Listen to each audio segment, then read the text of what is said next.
मध्य प्रदेश की सियासत में ग्वालियर का दबदबा हमेशा से रहा है, लेकिन मोहन सरकार में यह दबदबा अब दिखाई भी देने लगा है। रावत के साथ ग्वालियर चंबल की झोली अब 5 मंत्री पदों से गुलजार है।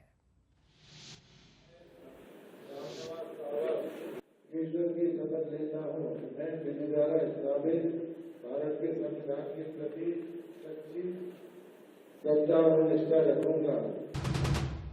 ये तस्वीरें न सिर्फ प्रदेश की सियासत के लिए खास अहमियत रखती हैं, बल्कि ग्वालियर चंबल का सियासी कद भी बढ़ाती हैं। रावत के मंत्री पद की शपथ लेने के साथ ही ग्वालियर चंबल के खाते में अब 5 मंत्री पद हैं।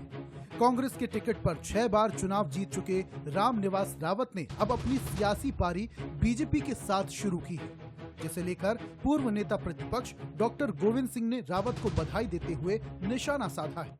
चूंकि उन्होंने मंत्री पद की शपथ ले ली, भारतीय जनता पार्टी में जिस पार्टी का हमेशा वे सांप्रदाय के आधार पर विरोध करते रहे, अब उसके गुणगान करेंगे।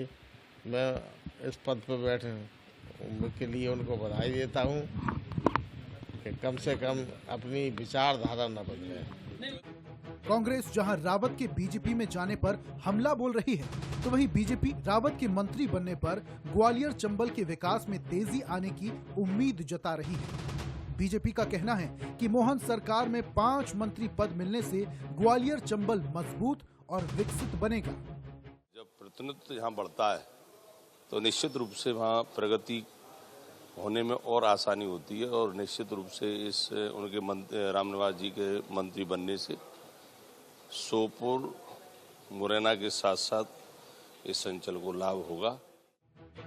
प्रद्युमन सिंह तोमर, एंदल सिंह कंसाना, राकेश शुक्ला, नारायण सिंह कुशवाहा के बाद अब रामनिवास रावत का मंत्री बनना कांग्रेस को जहां परेशान कर रहा है, तो वहीं बीजेपी का इसके पीछे का मकसद साफ नजर आता है। सिंधिया के कांग्रेस में रहते हुए कांग्रेस ने ग्वालियर चंबल में मजबूत पकड़ बनाई थी, लेकिन अब सिंधिया बीजेपी में है और बीजेपी ग्वालियर चंबल में तेजी से पकड़ मजबूत कर रही है।